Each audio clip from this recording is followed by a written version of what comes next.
Hey everyone, Marathon Hurdler here, back with some more Final Fantasy VIII.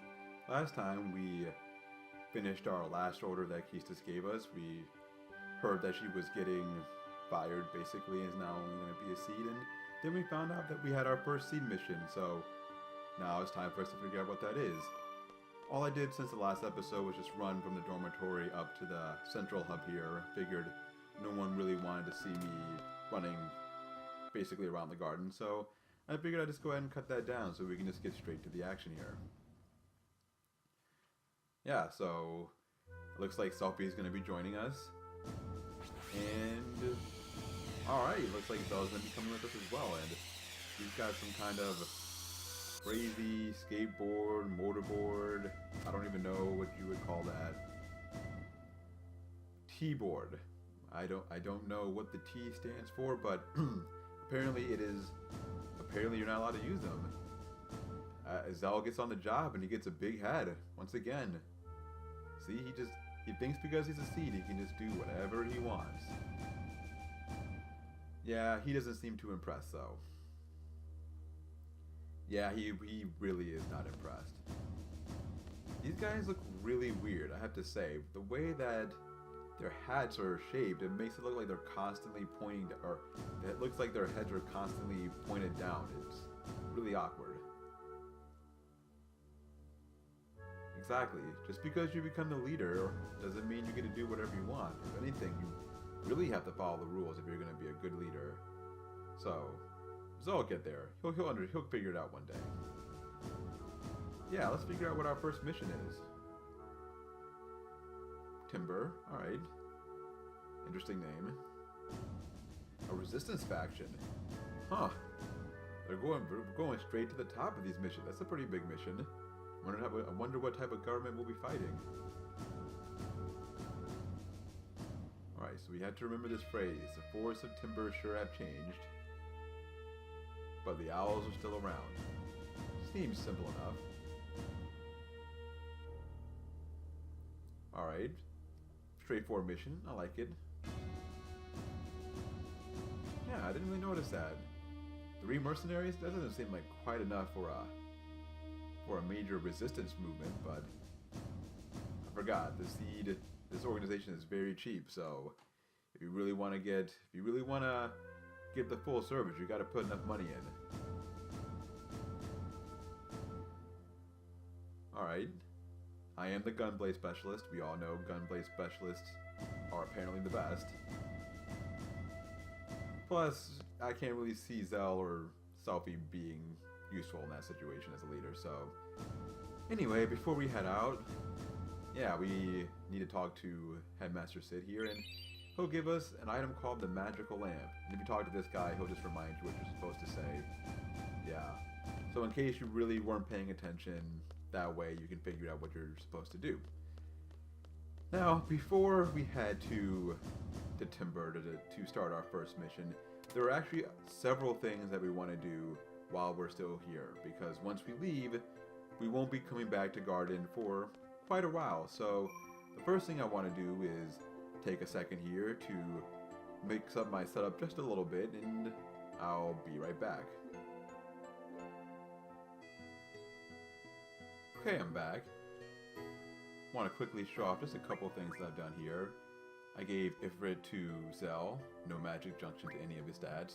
I have Squall with Shiva and Siren, and I've junctioned the 100 blinds that I got earlier to his status attack. And I've given Selphie Quezacotl and junction silence to his magic attack. To her magic attack, that is. One other thing that I want to quickly show off here is how you can refine spells from different items. Now, we got 16 Wizard Stones in our last boss fight, so now I'm going to use the Ice Refine ability that I learned in that same battle to refine Wizard Stones into Blizzagas. And now I'm going to junction those Blizzagas to Squall's attack. As you can see, it was 17 before, and now it's 41, so more than double what it was before. We're going to get some better spells in the near future, but I wanted to go ahead and use that here to get some Blizzagas because it will make the next little part a bit quicker for us. So, with all that said, let's go ahead and jump into the first major task of this episode, which is using the magical lamp here. As you can see, it says, we should save our game before using it, and the reason is it throws us into a battle as soon as we do. And our opponent is Diablo, the next GF that we have access to in the game. So just like Ifrit, we have to defeat him in order to acquire his power. Now, what I want to have Selphie do is draw that second spell on Diablo's draw list, which is Demi. And for now, I want to keep Cell on standby, just in case something goes wrong, as I'm trying to finish setting up our battle plan here. Squall, who has Flying Junction to his attack, is going to just attack Diablo with the hopes of blinding him. He does have a little bit of resistance to blind, so it may take a couple of attacks, but once we get that done, he'll be pretty much helpless against us the rest of the battle. And we're just going to have Selphie keep drawing just a couple more demis.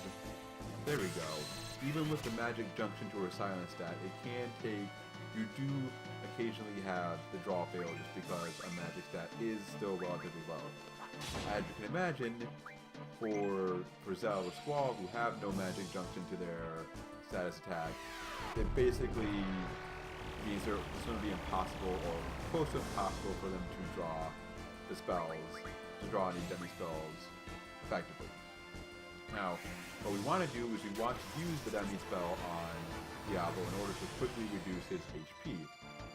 As you can see there, it did over 1,400 points of damage, meaning that at our current levels, Diablo has over 7,000 HP. Something around that. Close to 7,000 or a little over 7,000 HP. As you can imagine, it would take us quite a while to defeat him at this pace. So the way we're gonna make that faster for us is by using Demi to quickly whittle down his HP, and then we'll combine that with some Renzokukens from Squall. And basically Diablo won't be able to do anything about it because his physical attacks are almost always going to miss, and everything else, his other attacks are all gravity elemental, and thus only are able to reduce our HP by a certain percentage of what our current HP is. Which, well, in this case he did hit me, so as you can see he does quite a bit of damage, so it can be dangerous if he does hit you, but he's not going to hit us often enough for it to be a real problem for us. And yeah, that's basically all there is to this battle. The real key is just blinding him and then using Demi to try to speed up the process a little bit. So we're just gonna keep doing that, and hopefully things will work out well for us. Yeah, we just about got him. That last Demi only did about 189 points of damage, so one more Renzokuken from Squall should be able to take care of it for us. Yeah, and that's really why I used the Ice Refine ability to refine those Quezacotl spells, because as you can see, Squall is doing, over 1,000, like almost 1,500 points of damage per Renzokuken. It really speeds up this battle a lot, and yeah, now we've got him, so huzzah! And for beating him, we get some Guardian Force Returners, which are basically just Phoenix Downs for your GFs. Basically useless. We also get the Diablo card, which is not useless, and obviously we get access to Diablo as a GF. So he has some very useful abilities which we're going to want to take advantage of in the very near future. But I actually want to take a quick break here, so I'm just going to do that, and I will be right back.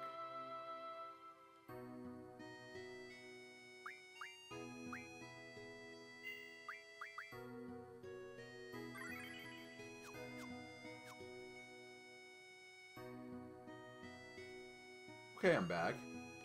Just had to take a quick break to get some water there, but now we're ready to move on to our next task for this episode, which is some more rare card hunting. So for the next card we want to get, I want to head to the cafeteria, I believe. Yeah, the cafeteria. You can get this card in another place as well, but I think it's the easiest place to get this card would be in the cafeteria. So we're just gonna head on up there, and I got pretty lucky with and I just got my first paycheck. So yeah, as basically you get paid on regular intervals based on the number of steps you've taken. The higher the rank, the more you get paid. I'm seed rank 6, so I get paid 4,000 bucks. But this is where we want to go to get our rare card, and we want to play the guy in the back. So what I'm going to do, as always, is I'm going to try playing this guy, and once he plays a rare card, I will jump back in.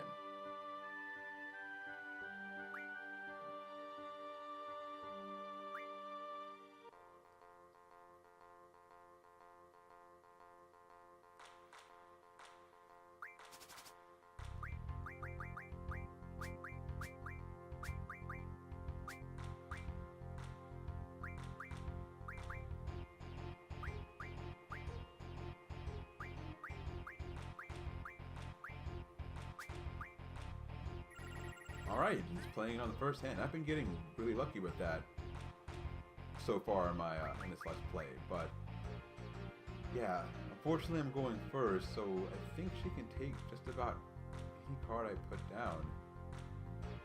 Unless, well, yeah, he can take every card that I put down. So let's see, how do I want to do this? I guess the best thing to do would probably be to play that there and hope that he plays the Keystis card. Nope, he did not do that. Okay. Fair enough. Maybe now he'll play the Keystis card. Yep, alright, he played the Keystis card. And so we'll take that back. And now we'll take it back again. And let's see. That. Alright, there we go. We won. Perfect. So we're gonna get Keystis card and yeah, let's go with the Malboro card. I actually like using that card far more than I would like using the Minimod card, so. Alright. But yeah, you want to play the guy in the back. That was one of the Keystis groupies that we saw at the very beginning of the game when we were in the at the very beginning of the game when Keystis was giving us our homeroom lesson and she had to speak with us. When we went down there were 3 people talking to Keystis, and that guy was one of them, and they were her groupies. So what you could have also done is you could have gone to the 2nd floor, and once you got to the 2nd floor, you could have won the Keystis card from one of those players. But in my experience, and this has been confirmed by, I guess, from my own personal research, looking at other people who've played this online or reading game packs, and is that that guy in the cafeteria tends to play that card the most often and the most frequently, so, or the earliest and the most frequently, so yeah, that's the way you want to go there. And so the next thing we want to do now is there's one other rare card that we want to pick up before we move on, and to do so we need to go back up to the 3rd floor. Once we've taken the seed exam, we think we have permanent access to the 3rd floor from that point on. So yeah, if you remember, this is Sid's office, and once you leave the screen where you got your mission, he'll be up here, and he has a rare card that I want. So once again, once I get the rare card, or once I get him to play the rare card, I will come right back.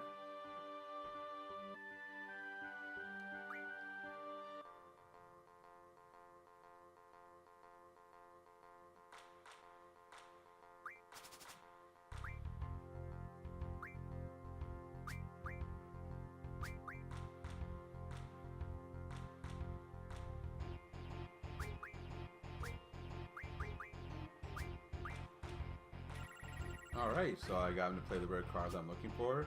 The Cipher card. Sid is actually one of the first, what I call skilled players you play in a game. As you can see, he's cycling through the cards a little bit slower than maybe other players would. And while he's playing the upper left corner strategy that so many bad players tend to go with, it actually works here because he has the Cipher card there, and I basically can't get it back once it's up in that position. So yeah, but I think we've managed to win this game nonetheless. Alright, so now we got the rare card that we wanted. And yeah, might as well get Biggs and Wedge just to try to fill out my collection a little bit here. And I think that is all the rare cards that we wanted to get from Balamb Garden at this point. So the last thing that I want to do this episode is a little bit of AP grinding, and this is going to be the only time in the game until we get to the point where we do our true grinding and get everyone up to level 100 that I'm going to do any sort of grinding, AP grinding at all. So some of it is optional if you don't want to do it, but I figured I might as well spend some time talking about what I want to do and showing off a couple of things there. So yeah, with all that said, let's go ahead and head to the training center.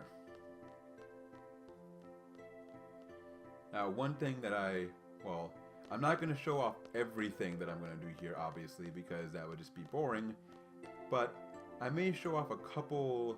I probably won't show off any battles per se, but there are a few things that I want to talk about now that we have access to a new GF, and there are obviously going to be some other abilities that we want to learn. So let's see.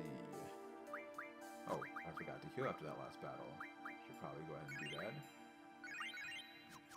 Alright. So for now, I'm actually going to take the... Let's see, do I want to do that? Let me think about this. The numbers here. No, I think I'm going to leave the Zagas on. I think I want to leave the Zagas on there. That should be okay. Yeah. What you do want to do is you definitely want to make sure you leave... Oh, no.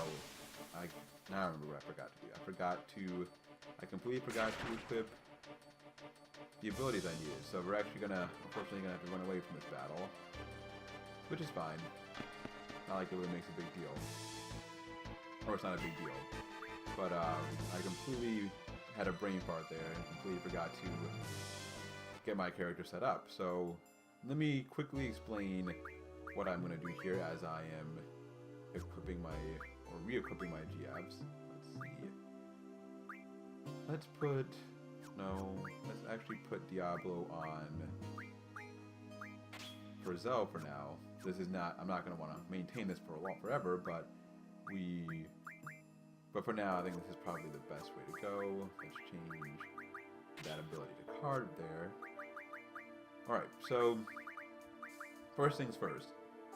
Regardless of whether or not you want to completely follow this guide and do all of the AP grinding that I'm going to be doing here, you certainly want to learn Time, Space Magic, Refine before we leave.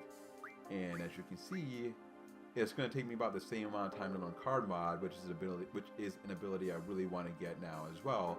So at a minimum, I would learn those two abilities.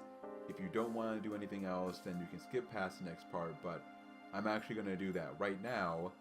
And then once I've learned those abilities, I'll explain a little bit about what I'm going to do after that, and also show off. I'll show off a couple of things that I plan to do there. The rest of it will be optional if you really just hate any sort of grinding. But at the very least, I would learn Card Mod and Time Magic Refine. You can do this the exact same way as I showed you in the previous episode. Just weaken up the Grats or T-Rexrs and use card on them. One thing you can do, and I would recommend you might consider doing, is you might consider using Diablo on T-Rexrs now if you run into them, at least in the short term. Once I learn Time, Space, Magic, Refine, I'll talk about some other techniques, but the way Diablo works is he does damage based on his level, and more specifically, he takes a percentage of the enemy's HP, and that percentage of their max HP, not their current HP, their max HP, and that is based on his level. So right now he'll do 9% of the enemy's total HP in damage. So for T-Rexr, this means doing about a little over 1,500 points of damage, something around there. So you really only need to cast him once or maybe twice along with your other physical attacks before you can card a T-Rexr. So I would start doing that now. We'll have a better way of taking care of T-Rexrs after we've learned Time, Magic, Refine. But for now, that's what I would do. And yeah, I think that's really it. Everyone else, like I said, doesn't really matter what they learn. Just remember to set their abilities so they aren't learning something completely useless. But yeah, I think that's everything for right now. So what I'm going to do is learn those 2 abilities, and then I will be right back. Okay, I'm back. It only took me about 10 minutes to get the AP I needed for those abilities. I happened to run into a couple of T-Rex R's, which really helped speed up the process. One thing I forgot to mention, which might actually be pretty useful, is if you happen to have some extra demi spells from your fight with Diablo, it really helps the process with T-Rex R's.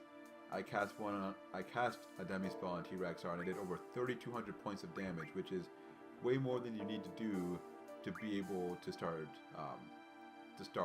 carding him. So that's useful. Otherwise, just keep using your physical attacks. Make sure he's blinded, and it'll be quick either way. So at this point, I've learned card mod. Not really too worried about learning about what I'm learning next. So I'm just gonna have him learn his Junction abilities. Shiva learned Vitality Junction in the process. So for her, I'd probably focus on Vitality plus 20 or Spirit plus 20. Ifrit, gonna have him continue to work on the Strength ability there. Siren hasn't quite finished Magic yet, so she's still working on that. But the real focus here is Diablo. Now at this point, if you just want to do the bare minimum in terms of AP grinding, you can move on from here. You don't have to do anything else, but I'm gonna do some extra AP grinding here to get some abilities that will really help make things a lot easier for us moving forward. The 2 abilities in particular I want to learn are Enc-Half, and then the follow-up ability, which is Enc-None. Those abilities do just exactly what you think they do. Enc-Half reduces the rate of random encounters by 50%. Enc-None means you have no random encounters, which when you're not trying to level is extremely helpful.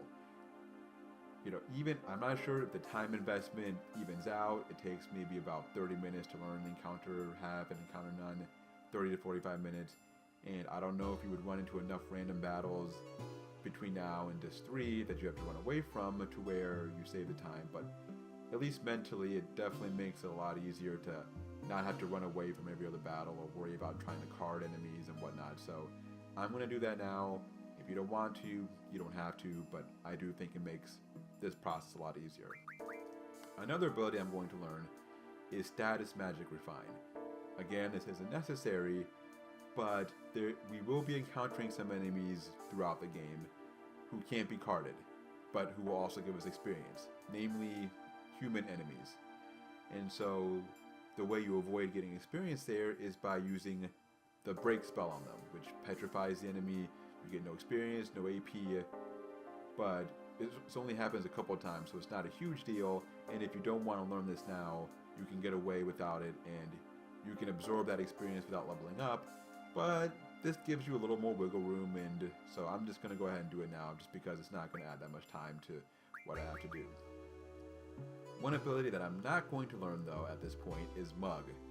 In my test run, I went ahead and learned Mug here, added about another hour of grinding in terms of my time here, but I just didn't get enough. You don't get enough. The items you get via Mug aren't useful enough, in my mind, to merit the investment in Mug at this point. There are certainly some items you can get starting on disc 2, which can allow you to go after ultimate weapons, and they're almost guaranteed. You're guaranteed to get those items instead of having to track them down later. But in my playthrough before, I got all the items I ever needed without having to use Mug, just by playing the game. And by the time I got all my characters up to level 100, I had more than enough of all the items to the point where I could have made the ultimate weapons multiple times and still had leftovers. So I'm not worried about that. If you want to go ahead and learn it, you can. You can get some other items as well, like stat up items, but the point of this guide is to allow you to max your stats without using those items. So yeah, there's just really no point in learning Mug. It's not to say that I'll never learn it, but it's pretty low on my priority list. I will try to point out as we go along, though, when you can get items that might be useful for various reasons. So yeah, I'm gonna go ahead and do that. One other thing I wanted to show off, though, was the new abilities that we got. Card Mod and Time Magic Refine. So let's just jump right into that. Card mod allows you to turn any item or any card you get into an item. So for instance, you can see I've got a bunch of grad cards from fighting enemies around here, and I can modify them into one magic stone apiece. So let's go ahead and get, let's say, 5 of those. And let's see, what else do we have here? The T-Rex art cards we got can be refined into Dino Bones. So we'll do that. And then the thing that's most important here is the Keistis card, and we want to refine that into 3 Samantha Souls. Now we're going to jump over to Time Magic Refine, and those Dino Bones that we got can be refined into Quake spells. So let's see, let's give those to Selphie, and then the Samantha Souls that we have can be refined into 60 triples apiece. So let's give 1 to Selphie, 1 to Zell, and 1 to Squall. You don't want to give multiple Samantha Souls to one person because you'll go over 100 for spells, and then the ones that are left over will just be wasted. Also, those magic stones that I got, I'm going to refine those into Cura spells. I'm not going to use those for junctioning, and for the most part I really don't need to heal that often in this game, but Cura is a very good spell to use for healing if you need to. So at this point I don't really need to draw Cura spells ever again throughout the rest of the game. So let's see. Now what I want to do is I want to take all the triples from Squall there, and then I'm going to have Squall give all the rest of his triples to Selphie. The reason I want to do this is I'm going to junction triple to Zell's strength.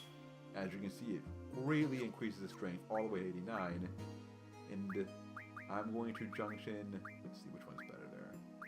Yeah, triple's a lot better. I'm going to junction triple to Selphie's magic.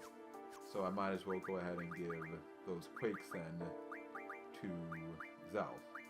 Now the reason I don't want to junction triple to Squall strength is that right now, with the strength the way it is, I can just do one attack on a Grat and have them ready to card. If I junction the triples, I might bump his strength up a little too much to the point where I can't easily card those enemies. So yeah, I'm fine with him having his strength the way it is. Let's see. With Zell now, with his strength as high as it is, he'll be able to go after the T-Rex Rs and make that process a lot easier, even without the Demi spell. So I can just attack straight away and be good there. And then as for Selphie, with her magic stat as high as it is, I can use basic elemental spells, which I can either create via the magic stones that I can get from grad cards. So to go right back into that one more time, I could go here, get a grad card, refine to a magic stone, ice magic refine the magic stone into Blizzara's, which I can get to Selphie, and I'll let her do a lot more damage to the T-Rex Rs, which will make fighting them much quicker. So I think that's all I wanted to show off here. Yeah, I think that's everything. So I'm going to go ahead and learn those abilities off screen, and next time we will finally get out of here and start our first mission heading to Timber. Until then, this has been Marathon Hurtler. I want to thank you as always for checking out my videos, and hopefully I will see you next time.